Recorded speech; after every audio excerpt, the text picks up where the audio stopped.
नमस्कार मेरे प्यारे साथियों। आज मैं आप लोगों के सामने श्रीमद् भागवत महापुराण के नवम स्कंद का अष्टादशों अध्याय लेकर आई हूँ और उस अध्याय का नाम है ययाति का चरित्र। तो चलिए आज हम लोग जो है वो विस्तार पूर्वक ययाति के चरित्र को देखेंगे और अगर उनके बहुत अच्छे चरित्र होंगे तो हम सब भी अपने जीवन में उतारने का प्रयास अवश्य करेंगे, है ना। तो चलिए आज हम सब ययाति के चरित्र को जानेंगे और सुनेंगे। श्री सुखदेव जी कहते हैं कि परीक्षित, जैसे शरीरधारियों के 6 इंद्रिय होती हैं। शरीरधारियों के कितनी इंद्रिय होती है? 6। ऐसे अगर दर्शन शास्त्र के हिसाब से अगर देखा जाए तो एकादश इंद्रिय होती है। 5 ज्ञानेंद्रिय, 5 कर्मेंद्रिय और 1 उभय इंद्रिय जो मन है। परंतु यहाँ पे सिर्फ 6 इंद्रियों की बात की है, मतलब यहाँ पे 5 ज्ञानेंद्रिय और 1 मन की बात कर रहे हैं। तो जैसे शरीरधारियों के 6 इंद्रिय होती है, वैसे ही नहुष के 6 पुत्र थे। मतलब वो 6 इंद्रियों की तुलना जो है वो अपने पुत्र का किस प्रकार से किया जा रहा है। नहुष के 6 पुत्रों की तुलना वो 6 इंद्रियों से की जा रही है। क्यों की जा रही है? आप समझ सकते हैं कि हमारे ये 6 इंद्रियां, अगर हमारे से एक इंद्रियां भी अगर नष्ट हो जाए, हमारे 6 इंद्रियों में से एक इंद्रियां भी अगर नहीं रहे तो आपका जीवन जो है वो बिल्कुल अंधापन, सूनापन हो जाएगा। तो ठीक वैसे ही नहुष के 6 पुत्र थे और उन 6 पुत्रों का नाम क्या था? यति, ययाति, संयाति, आयति, वियति और कृति। नहुष अपने बड़े पुत्र यति को राज्य देना चाहते थे। ये बात भी बिल्कुल ठीक बैठ रहा है कि पिता जो है वो राज्य उसी को देगा जो सबसे ज्येष्ठ हो,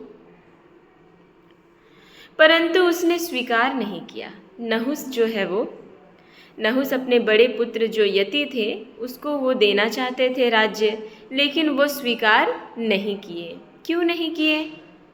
तो वो कह रहे हैं क्योंकि वह राज्य पाने का परिणाम जानता था कि मैं अगर राज्य पा लूँगा तो उसका क्या परिणाम होगा, उसको ये चीज़ पता था। राज्य एक ऐसी वस्तु है कि जो उसके दाव, पेच और प्रबंध आदि में भीतर प्रवेश कर जाता है। राज्य एक ऐसी वस्तु है कि जो उसके दाव, पेच और प्रबंध आदि में भीतर प्रवेश कर जाता है। वह अपने आत्म स्वरूप को नहीं समझ पाता। जो मनुष्य राजकाज में एक बार फंस जाता है वो अपने आप को, वो अपने आत्म स्वरूप को अच्छे ढंग से समझ नहीं सकता है, क्योंकि वो दिन रात उस राज्य व्यवस्था के बारे में ही सोच रहा है। अपने आत्मोन्नति के बारे में सोचने के लिए उसके पास जरा भी समय नहीं मिल रहा है। इसलिए जो नहुष का जो बड़ा पुत्र था यति, वो राज्य को नहीं चाह रहा था। वो कह रहा था कि मुझे राज्य भोग नहीं चाहिए। जब इंद्र पत्नी शची से सहवास करने की चेष्टा करने के कारण नहुष को ब्राह्मणों ने इंद्र पद से गिरा दिया था और अजगर बना दिया था, तब राजा के पद पर ययाति बैठे थे। मेरे प्यारे मित्रों, नहुष जो है वो इंद्र की जो पत्नी है शची, उसको बड़ा ही चाहने लगा था। उसके साथ वो जो है वो सहवास करने की चेष्टा कर रहा था। इसका दुष्परिणाम यह हुआ कि ब्राह्मणों ने उसे इंद्र के पद से गिरा दिया और उसके फलस्वरूप उसे अजगर बनना पड़ा। वो अजगर के योनि में चला गया। तब राजा ने क्या किया? तब राजा के पद पर ययाति को बैठाया गया। तो पहले नहुष थे और नहुष के ठीक पश्चात ययाति को इंद्र के पद पे बैठाया गया, इंद्र के पद पे अभिषिक्त किया गया। ययाति ने अपने 4 छोटे भाइयों को 4 दिशाओं में नियुक्त कर दिया और स्वयं शुक्राचार्य की पुत्री देवयानी और दैत्यराज वृषपर्वा की पुत्री शर्मिष्ठा को पत्नी के रूप में स्वीकार करके पृथ्वी की रक्षा करने लगा। मेरे प्यारे मित्रों, ययाति के 4 छोटे भाई थे। उन चारों भाइयों को अलग अलग दिशाओं में नियुक्त कर दिया, मतलब राजा बना दिया, उत्तर पश्चिम पूरब पश्चिम। इन चारों दिशाओं के राजा जब उन्होंने बनाया, उसके तत्पश्चात वो स्वयं श्री शुक्राचार्य की पुत्री देवयानी और दैत्यराज वृषपर्वा की पुत्री शर्मिष्ठा को पत्नी के रूप में क्या किया, स्वीकार करके आराम पूर्वक पृथ्वी की वो रक्षा करने लगा, पृथ्वी के वो अधिपति बन गए, है ना। राजा परीक्षित ने पूछा श्री सुखदेव जी से, क्या पूछा कि भगवान शुक्राचार्य जी तो ब्राह्मण थे और ययाति क्षत्रिय, फिर ब्राह्मण कन्या और क्षत्रिय वर का प्रतिलोम यानी कि उल्टा विवाह कैसे हुआ? ययाति जो है वो क्या है, क्षत्रिय था, और जो शुक्राचार्य जी थे वो ब्राह्मण है, तो फिर ये कैसे विवाह हो गया उल्टा? ऐसा तो नहीं होना चाहिए था। ब्राह्मण का विवाह ब्राह्मण से ही होना चाहिए, क्षत्रिय का विवाह क्षत्रिय से ही होना चाहिए। ऐसा जो है वो राजा परीक्षित का कथन था। ऐसा वो पूछ रहे हैं, ऐसा वो प्रश्न कर रहे हैं श्री सुखदेव जी से। तब श्री सुखदेव जी कहते हैं, क्या कहते हैं कि राजन, दानवराज वृषपर्वा की एक बड़ी मानिनी कन्या थी, उसका नाम था शर्मिष्ठा। उसका नाम क्या था? शर्मिष्ठा था। जो वृषपर्वा थे, जो दानवराज वृषपर्वा थे, उनकी पुत्री का नाम था शर्मिष्ठा। वह एक दिन अपनी गुरु पुत्री देवयानी और हजारों सखियों के साथ अपनी राजधानी के श्रेष्ठ उद्यान में टहल रही थी। कौन? शर्मिष्ठा। क्या था कि एक दिन था, एक दिन का बात वो बता रहे हैं कि एक दिन अपनी गुरु पुत्री देवयानी, ये देवयानी कौन है? शुक्राचार्य जी की पुत्री है। उस देवयानी और हजारों सखियों के साथ अपनी राजधानी के श्रेष्ठ उद्यान में टहल रही थी। कौन? वही वृषपर्वा की पुत्री जिनका नाम शर्मिष्ठा था। उस उद्यान में सुंदर सुंदर पुष्पों से लदे हुए अनेकों वृक्ष थे। उसमें एक बड़ा ही सुंदर सरोवर था। सरोवर में कमल खिले हुए थे और उन पर बड़े ही मधुर स्वर से भौरे गुंजार कर रहे थे। उसकी ध्वनि से सरोवर का तट गूंज रहा था। जलाशय के पास पहुंचने पर उन सुंदरी कन्याओं ने अपने अपने वस्त्र तो घाट पर रख दिए और उस तालाब में प्रवेश करके वे एक दूसरे पर जल उलीच उलीच कर क्रीड़ा करने लगे। उलीच उलीच कर मतलब ऐसे ऐसे पानी को फेंक कर क्रीड़ा करने लगे। उसी समय उधर से पार्वती जी के साथ बैल पर चढ़े हुए भगवान शंकर आ निकले।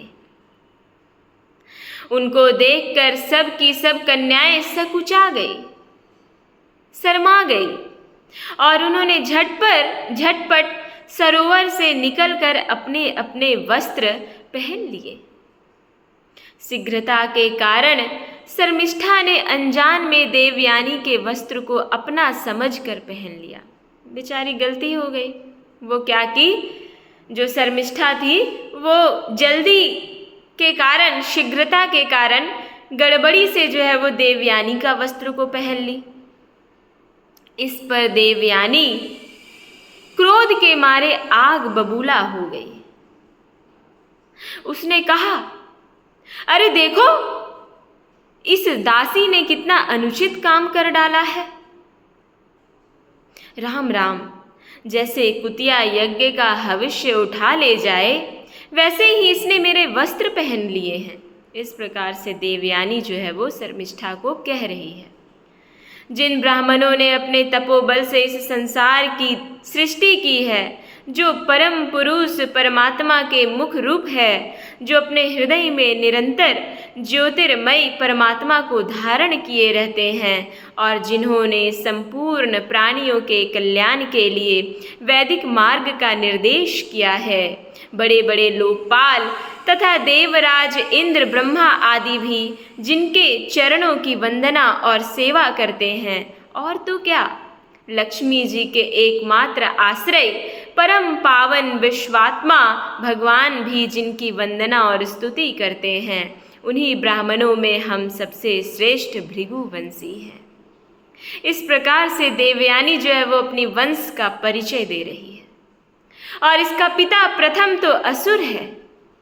किसके बारे में कह रही है? शर्मिष्ठा के बारे में कह रही है कि इसका पिता प्रथम तो असुर है, फिर हमारा शिष्य है। इस पर भी इस दुष्टा ने जैसे शूद्र वेद पढ़ ले उसी तरह हमारे कपड़ों को पहन लिया है। जब देवयानी इस प्रकार गाली देने लगी तब शर्मिष्ठा क्रोध से तिलमिला उठी। वह चोट खाई हुई नागिन के समान लंबी सांस लेने लगी। उसने अपने दांतों से होंठ दबाकर कहा, भिखारिन, तू इतना बहक रही है, तुझे कुछ अपनी बात का पता है? जैसे कौवे और कुत्ते हमारे दरवाजे पर रोटी के टुकड़ों के लिए प्रतीक्षा करते हैं, वैसे ही क्या तुम भी हमारे घरों की ओर नहीं ताकती रहती? शर्मिष्ठा ने इस प्रकार बड़ी कड़ी कड़ी बात कहकर गुरुपुत्री देवयानी का तिरस्कार किया और क्रोधवश उसके वस्त्र छीनकर उसे कुएं में ढकेल दिया। शर्मिष्ठा के चले जाने के बाद संयोगवश शिकार खेलते हुए राजा ययाति उधर आ गए। शर्मिष्ठा के कौन थी? वही जिनके पिता का नाम वृषपर्वा था। वही वृषपर्वा की पुत्री थी शर्मिष्ठा। शर्मिष्ठा इतनी बड़ी गलती करके वो चली गई। जब वो चली गई, संयोगवश ऐसा हुआ कि उस रास्ते पे ययाति आए, राजा ययाति। उन्हें जल की आवश्यकता थी, इसलिए कुएं में पड़ी हुई देवयानी को उन्होंने देख लिया। उस समय वह वस्त्रहीन थी, इसलिए उन्होंने अपना दुपट्टा उसे दे दिया और दया करके अपने हाथ से उसका हाथ पकड़कर उसे बाहर निकाल लिया। कौन निकाले? ययाति। देवयानी ने प्रेम भरी वाणी से वीर ययाति से कहा, क्या कहा? वीर शिरोमणे, आज आपने मेरा हाथ पकड़ा है। अब जब आपने मेरा हाथ पकड़ लिया तब कोई दूसरा इसे न पकड़े। वीर श्रेष्ठ, कुएं में गिर जाने पर मुझे जो आपका अचानक दर्शन हुआ है, यह भगवान का ही किया हुआ संबंध समझना चाहिए। इसमें हम लोगों की या और किसी मनुष्य की कोई चेष्टा नहीं है। वीर श्रेष्ठ, पहले मैंने बृहस्पति के पुत्र कच्छ को शाप दे दिया था, इस पर उसने भी मुझे शाप दे दिया। इसी कारण ब्राह्मण मेरा पानी ग्रहण नहीं कर सकता है। वो शाप के कारण ही जो देवयानी है, वो देवयानी का ब्राह्मण से विवाह नहीं हो सकता है, क्योंकि उसको शाप मिला है। ययाति को शास्त्र प्रतिकूल होने के कारण यह संबंध अभिष्ट तो न था, परंतु उन्होंने देखा कि प्रारब्ध ने स्वयं ही मुझे यह उपहार दिया है और मेरा मन भी इसकी ओर खींच रहा है, इसलिए ययाति ने उसकी बात मान ली। वीर राजा ययाति जब चले गए तब देवयानी रोती पीटती अपने पिता शुक्राचार्य जी के पास पहुंची और शर्मिष्ठा ने जो कुछ किया था वह सारी वृत्तांत, सारी बात वो सुना दी अपने पिता को। शर्मिष्ठा के व्यवहार से भगवान शुक्राचार्य का भी मन उचट गया। भला कौन ऐसा पिता ना होगा जो अपनी पुत्री की दुख को सह ले? बिल्कुल भी नहीं सह सकता है। वो भी बिल्कुल उनका मन भी जो है वो बिल्कुल व्याकुल सा हो गया ये बात सुनकर। वे पुरोहिताई की निंदा करने लगे। उन्होंने सोचा कि इसकी अपेक्षा तो खेत या बाजार में से कबूतर की तरह कुछ बीन कर खा लेना अच्छा है। अतः अपनी कन्या देवयानी को साथ लेकर वे नगर से निकल पड़े।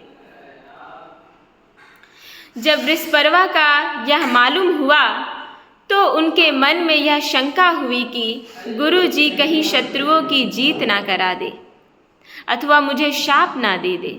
अतएव वे उनको प्रसन्न करने के लिए पीछे पीछे गए